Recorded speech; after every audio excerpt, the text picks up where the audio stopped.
Hello, good morning. This is my first lecture for the October month, and today we shall discuss about the second application of dimensional equation and what is that to check the validity of a physical formula. हम लोग validity of physical formula के बारे में discuss करेंगे और इसके अंदर हमारे पास क्या होगा कि कोई भी फिजिकल फार्मूला हमें गिवन हो तो हम लोग ये उससे डायमेंशनली चेक करके ये बता सकते हैं कि फार्मूला डायमेंशनली करेक्ट है या नहीं है। यही चीज़ आपके पास सेकंड एप्लीकेशन के अंदर आती है to check the validity of a physical formula। इसके अंदर आप लोगों को डिफरेंट फिजिकल क्वांटिटीज की डायमेंशनल इक्वेशंस याद होनी चाहिए, तभी जाकर के आप लोग इसकी वैलिडिटी डायमेंशनल इक्वेशन वगैरह फाइंड आउट करके चेक कर सकते हैं कि फॉर्मूला करेक्ट है या नहीं है। सबसे पहली चीज में इसके अंदर आप लोगों के पास इस तरह से करना है। मान लो एक फॉर्मूला आपको गिवन है, F is equal to m of v square upon r। ये आपके पास फॉर्मूला गिवन है and you have to check the validity of the physical formula. इस फिजिकल फार्मूले को ये चेक करके बताना है कि फार्मूला करेक्ट है या नहीं है। तो सबसे पहली चीज हम लोग इसके अंदर क्या करते हैं कि जैसे मान लो आपके पास F क्या है, ये आपके पास सेंट्रीपिटल फोर्स। अब फोर्स है तो इसकी डायमेंशन इक्वेशन आपको फाइंड आउट याद होनी चाहिए, m1 l1 t-2। सेकंड है आपके पास m mass of circulating particle.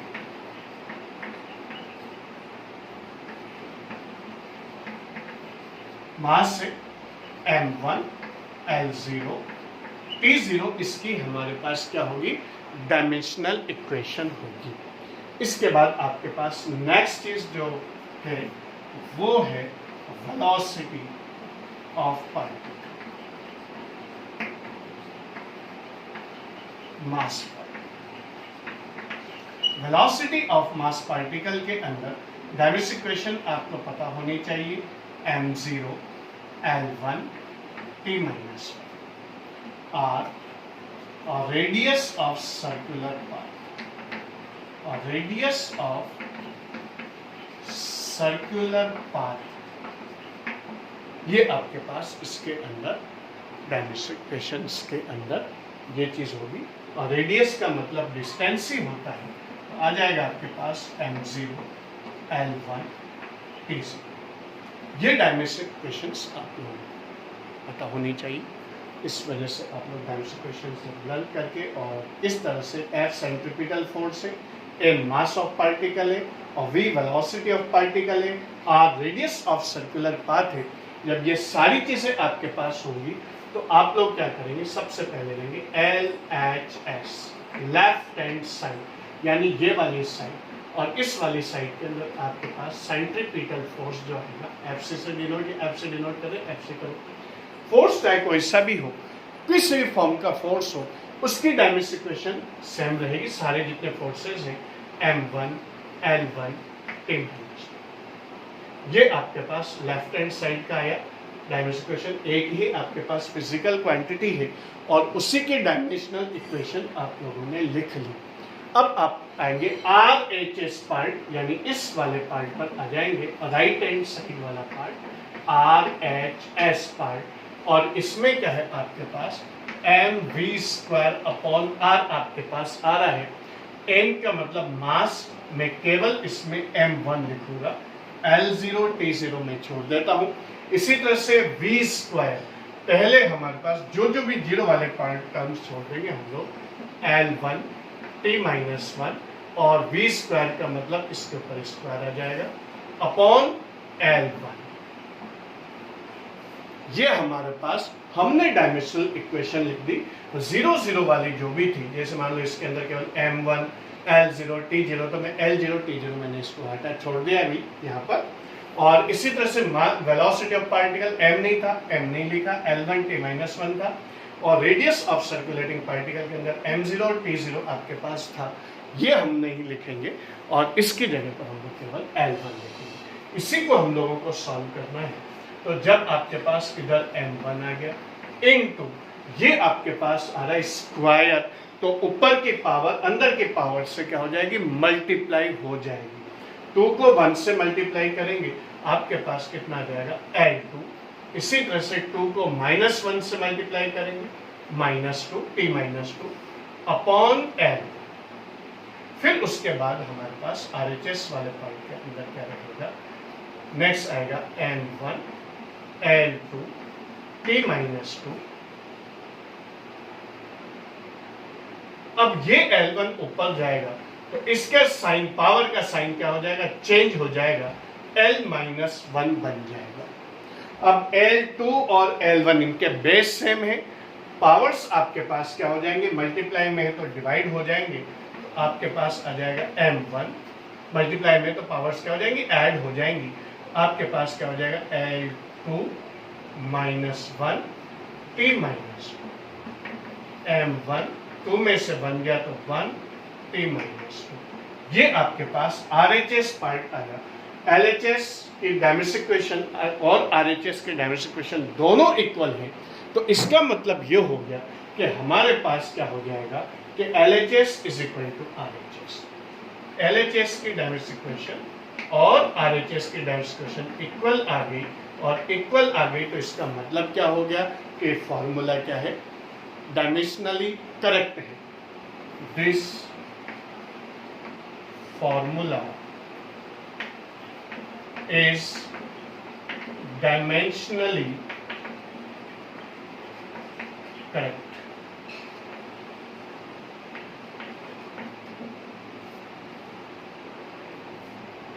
This formula is dimensionally correct. तो ये हमारे पास सेकंड एप्लीकेशन हुई, और सेकंड एप्लीकेशन के अंदर मैंने एक एग्जांपल लिया F = mv² वाले फॉर्मूले का, और इससे हम लोग डायमेंशनली चेक कर रहे हैं। तो डायमेंशनली ये फॉर्मूला करेक्ट है या नहीं है, ये चीज़ आपको क्वेश्चन के अंदर गिवन होगी। डायमेंशन इक्वेशन आपको पता होनी चाहिए, ये क्वेश्चन के अंदर गिवन नहीं होती है, ये आपको लर्न करनी पड़ेगी। कुछ तो डायमेंशन इक्वेशन में आप लोगों को लिखवा चुका हूँ, और बाकी के डायमेंशन इक्वेशंस आप लोगों को अपनी जो NCERT बुक है या रेफरेंस बुक से उसके अंदर आप लोगों को मिल जाएंगी। तो वो डायमेंशन इक्वेशंस आप लोगों को लर्न करनी है। तो हमारे पास यहाँ पर ये एक फर्स्ट एग्जाम्पल था, और फ्यू सेकंड्स में आप लोगों को इसको नोट करने के लिए दे देता हूँ। फिर उसके बाद हम लोग नेक्स्ट एग्जाम्पल पर डिस्कस करेंगे। कुछ क्वेश्चंस में आप लोगों को कुछ फॉर्मूले भी मैं आप लोगों को दूंगा, जो आप लोगों को क्या करने हैं, फाइंड आउट करने हैं।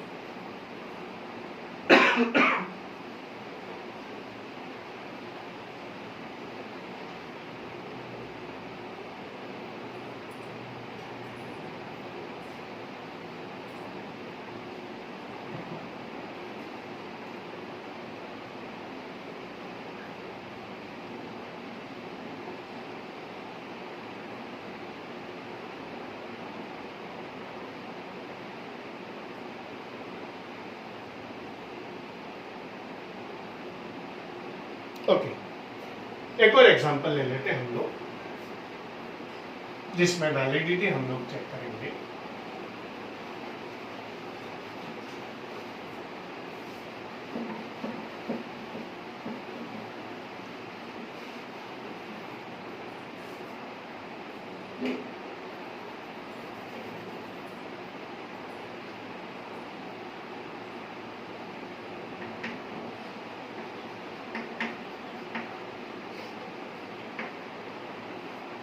Fg is equal to Gm1 m2 upon r²।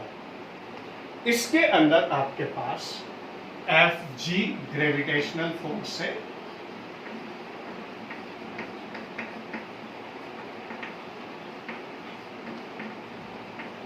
Dimension force सारे सेम रहेंगे, m1 L1 t-2। G universal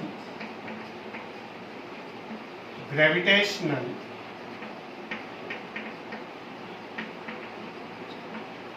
constant है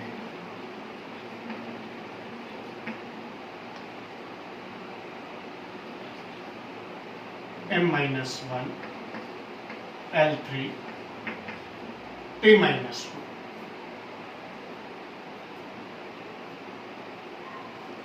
m1 m2 masses of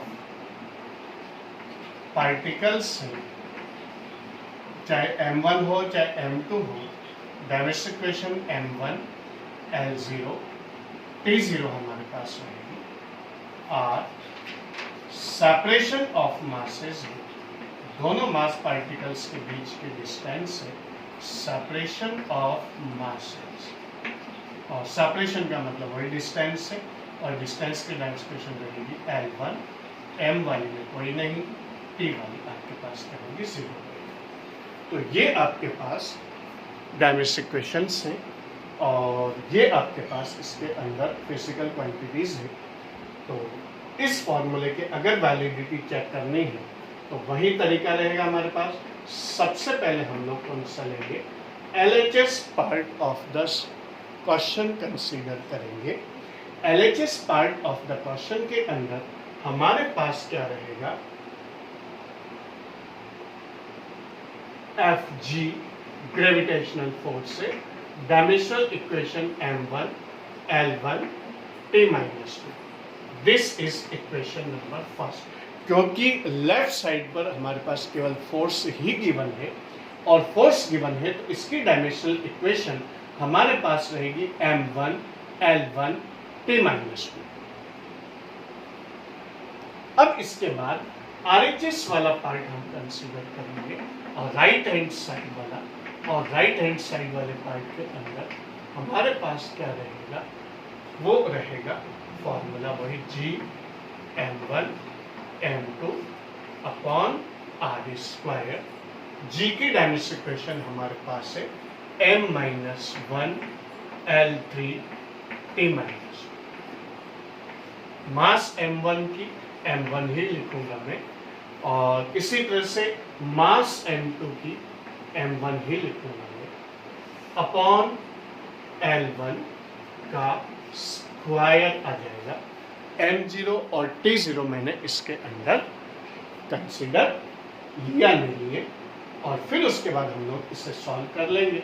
तो हमारे पास क्या हो जाएगा कि m-1 1 और 1 ये चीज -1 m1 m1 बेस सबके सेम है mm, तो पावर्स क्या हो जाएंगी, इनकी ऐड हो जाएंगी, यानी -1 फिर इसका आ जाएगा +1 फिर इसका आ जाएगा +1 L3 T-2 अपॉन L2 को 1 से मल्टीप्लाई करेंगे L2 आ जाएगा। अब उसके बाद हमारे पास -1 और +1 आपके पास कितना आ जाएगा, m-1 +2 L-2, ये L2 ऊपर जाकर के -2 और इधर आ जाएगा L3 T-2।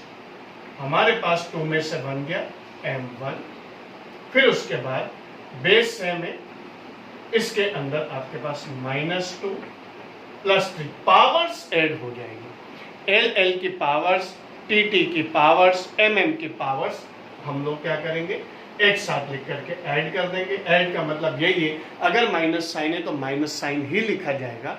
अगर नीचे से कोई भी चीज ऊपर जाती है, जैसे ये L2 ऊपर गया तो इसकी पावर का साइन चेंज हो जाएगा।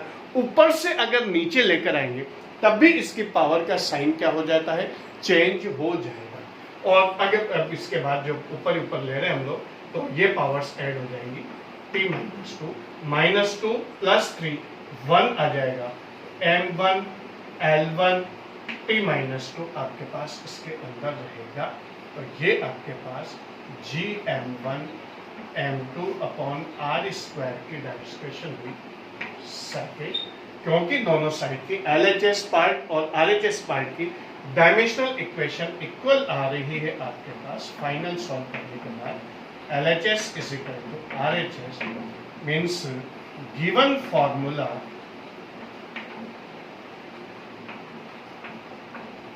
is dimensionally correct.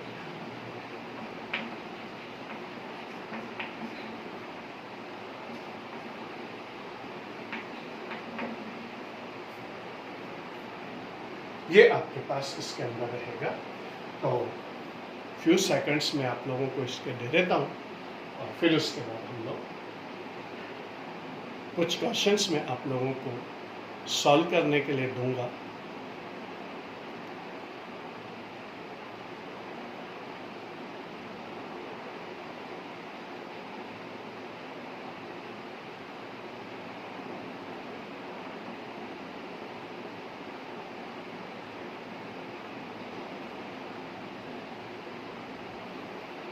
ओके, तो ये हुआ आपके पास check the validity of physical फॉर्मूले की सेकंड हमारे पास इसके अंदर एग्जांपल हमारे पास आया। अब कुछ फॉर्मूले में आप लोगों को देता हूं जिसकी वैलिडिटी आप लोगों को चेक करके बतानी है।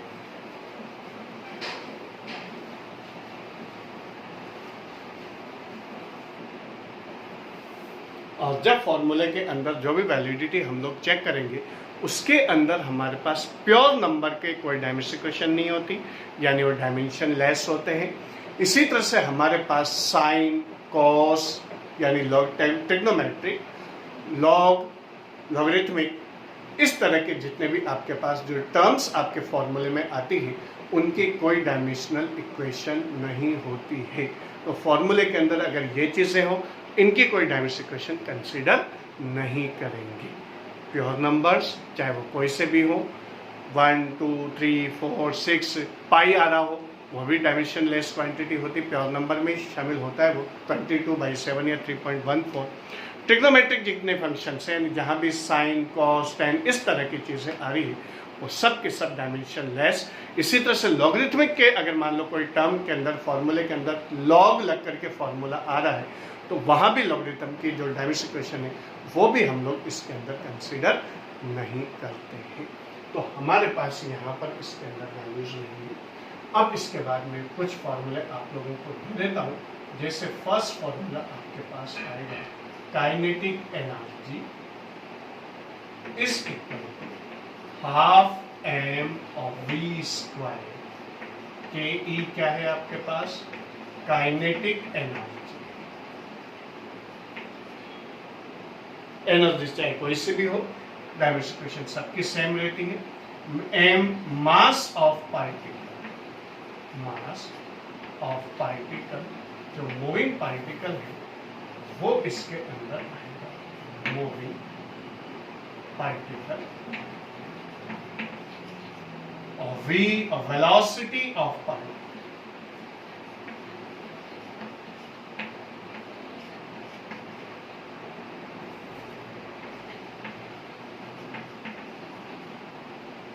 ये आपके पास फर्स्ट क्वेश्चन हुआ। 1/2 डायमेंशनलेस है तो इसकी कोई डायमेंशन इक्वेशन कंसीडर नहीं करेंगे हम लोग। और ये लेफ्ट और राइट साइड की डायमेंशन इक्वेशन लिख करके सॉल्व करके अगर इक्वल आती है तो formula physically correct, dimensionally correct होगा। और अगर मान लो इक्वल नहीं आती तो फिर हमारे पास क्या हो जाएगा कि वो फॉर्मूला डायमेंशनली करेक्ट नहीं। सेकंड आता है आपके पास F is equal to 6 pi eta R V. F क्या है यहाँ पर? Viscous force. फोर्स चाहे कोई से भी टाइप का हो, सारे के सारे ही विस्कस फोर्स है, कोई से भी टाइप का फोर्स हो, सब एक जैसे होते हैं। ईटा यानी सबकी expression m1 L1 T-2 eta coefficient of viscosity, coefficient of viscosity r or radius of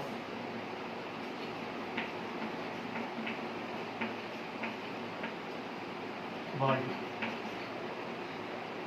v terminal velocity of body।